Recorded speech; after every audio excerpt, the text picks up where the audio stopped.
अपरा एकादशी का क्या महत्व है? अपरा एकादशी के दिन क्या करने से आपके पाप दूर होंगे, अपार पुण्य की प्राप्ति होगी? अपरा एकादशी के दिन क्या करने से भगवान विष्णु और माँ लक्ष्मी की विशेष कृपा मिलेगी, धन लाभ होगा? क्या विधान है, क्या विधि है अपरा एकादशी के दिन भगवान विष्णु और माँ लक्ष्मी का पूजन करने का? सब कुछ विस्तार से जानते हैं। नमस्कार, एस्ट्रो तक में आप सबका बहुत बहुत स्वागत है। मैं हूँ प्रवीण मिश्र। ज्येष्ठ मास की पहली एकादशी जो कृष्ण पक्ष में पड़ती है, उस एकादशी को अपरा एकादशी कहा जाता है। ज्येष्ठ मास के कृष्ण पक्ष की एकादशी को अपरा एकादशी के नाम से जाना जाता है। अपरा जैसे कि नाम से स्पष्ट है, अपार धन प्रदान करने वाली, अपार पुण्य प्रदान करने वाली ये एकादशी है। बहुत महत्वपूर्ण एकादशी है। एकादशी के दिन भगवान विष्णु का हमें पूजन करना चाहिए और साथ ही माँ लक्ष्मी का पूजन भी अवश्य करना चाहिए, ताकि श्री हरि विष्णु की कृपा के साथ साथ माँ लक्ष्मी का भी हमें आशीर्वाद मिले, ताकि हमारे जीवन में सुख और धन समय पर प्राप्त होता रहे। ऐसा धर्म ग्रंथों में वर्णन मिलता है कि अपरा एकादशी के दिन जो लोग व्रत रखते हैं, भगवान विष्णु और माँ लक्ष्मी का पूजन करते हैं, उन्हें मोक्ष की प्राप्ति होती है और ऐसे लोगों को प्रेत योनि में नहीं भटकना पड़ता है। ऐसे लोगों के बड़े से बड़े पाप भी नष्ट हो जाते हैं। तो अपरा एकादशी के दिन व्रत रखने से, भगवान विष्णु का पूजन करने से पापों से मुक्ति मिलती है। तो इस दिन का बड़ा धार्मिक महत्व है। इस बार अपरा एकादशी 23 मई को मनाई जाएगी। एकादशी तिथि की शुरुआत 22 मई को रात में 1:13 से हो जाएगी और ये एकादशी 23 मई को रात में 11:30 पर समाप्त होगी। तो उदया तिथि के अनुसार अपरा एकादशी का पर्व 23 मई को मनाया जाएगा। ये दिन बहुत महत्वपूर्ण है। आयुष्मान योग बन रहा है, प्रीति योग बन रहा है और इस सुंदर संयोग में भगवान विष्णु और माँ लक्ष्मी का पूजन करने से आप विशेष पुण्य की प्राप्ति कर सकते हैं, पापों से मुक्ति पा सकते हैं। अपने जीवन में सफलता प्राप्ति के लिए भगवान विष्णु और माँ लक्ष्मी के चरणों में निवेदन कर सकते हैं। तो बहुत महत्वपूर्ण दिन है अपरा एकादशी का। इस दिन का हम सबको लाभ उठाना चाहिए। अब आपको सरल पूजा विधि बताते हैं, जो कि आप अपरा एकादशी के दिन करके अपार पुण्य की प्राप्ति कर सकते हैं। अपनी मनोकामनाओं की पूर्ति के लिए भगवान विष्णु से प्रार्थना कर सकते हैं। तो क्या है अपरा एकादशी की पूजा विधि? बहुत सरल पूजा विधि आपको बता रहे हैं। आप अपरा एकादशी के दिन यानी 23 मई 2025 के दिन सुबह जल्दी उठ जाएं।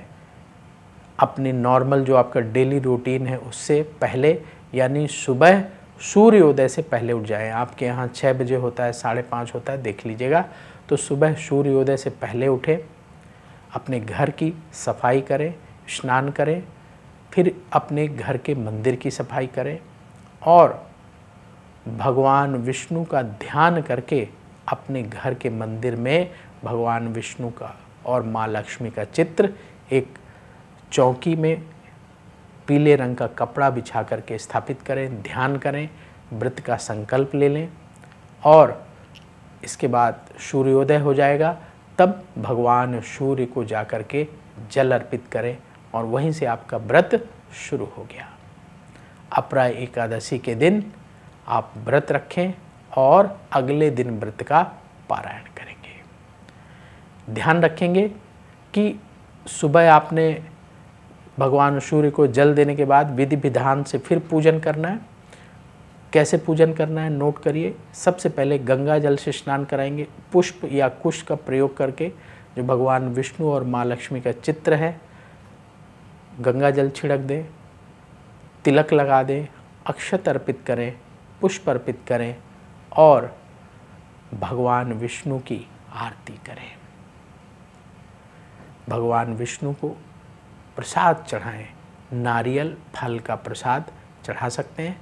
जब भी कोई भी भोग लगाएंगे भगवान विष्णु को, उसमें तुलसी दल अवश्य रखिएगा। इसके बाद आरती करें और प्रणाम करके अपने दैनिक कार्यों की ओर बढ़ जाएं। तो भगवान विष्णु का पूजन हो गया सुबह का। फिर शाम के समय फिर आप जो है भगवान विष्णु और माँ लक्ष्मी का इसी तरीके से पूजन करें और भगवान विष्णु और माँ लक्ष्मी को एक बार फिर से प्रसाद अर्पित करें। आप पीले रंग की मिठाई भगवान विष्णु को, माँ लक्ष्मी के लिए सफ़ेद रंग की मिठाई अर्पित कर सकते हैं। और अगर मिठाई नहीं भोग लगाना चाहते तो सबसे अच्छा प्रसाद है फल का। तो आप जो भी ऋतु फल इस समय आपको मिलता है, इस समय आपको खरबूजा, आम आसानी से मिल जाएगा, तो आप इसका भोग भी भगवान विष्णु और माँ लक्ष्मी को लगाइए और अपने घर परिवार में, आस पड़ोस में प्रसाद बांटिए। इसके बाद अगले दिन जो है आपको व्रत का पारायण करना है। ध्यान रखेंगे सुबह और शाम दोनों समय भगवान विष्णु जी की आरती अवश्य करेंगे। आरती करने से क्या लाभ होता है कि अगर पूजा में कहीं कोई कमी रह गई है तो अगर आपने आरती कर ली तो वो पूजा पूर्ण हो जाती है।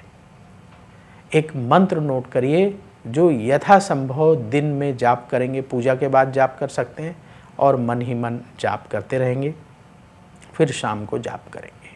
बहुत सरल मंत्र है, ओम नमो भगवते वासुदेवाय। इस मंत्र का तुलसी की माला से एकादशी के दिन कम से कम 11 माला अवश्य जाप करें। तो सुबह कर लीजिए कुछ माला शाम को कर लीजिए और भगवान विष्णु को प्रणाम करें। जो भी आपकी मनोकामना है उनके चरणों में निवेदन करें। तो अपरा एकादशी का विशेष पुण्य आपको प्राप्त होगा, पापों से मुक्ति मिलेगी और जो आपकी मनोकामनाएं हैं वो मनोकामनाएं भी पूर्ण होंगी। तो पापों से मुक्ति के लिए, पुण्य की प्राप्ति के लिए, भगवान विष्णु और माँ लक्ष्मी का आशीर्वाद पाने के लिए, धन पाने के लिए, सुख पाने के लिए अपरा एकादशी का व्रत हम सबको करना चाहिए ताकि हमारे जीवन में अपार धन, यश और खुशियाँ आती रहें। तो वक्त हो गया है विदा लेने का। आप सब पर भगवान विष्णु और माँ लक्ष्मी की विशेष कृपा बनी रहे, ऐसी हम प्रार्थना करते हैं। आप भी प्रार्थना करिए और कमेंट बॉक्स में जय श्री राधे जरूर लिखिएगा ताकि राधा रानी का आशीर्वाद मिले, उनकी कृपा मिले और आपको तुरंत पॉजिटिविटी की प्राप्ति हो। तो बोलिए जय श्री राधे। अगर आप मुझसे जुड़ करके अपनी समस्याओं का समाधान चाहते हैं और चाहते हैं कि आपकी समस्याओं को ज्योतिष के माध्यम से सुलझाया जाए तो आप हमसे संपर्क कर सकते हैं, जुड़ सकते हैं एस्ट्रो तक पर।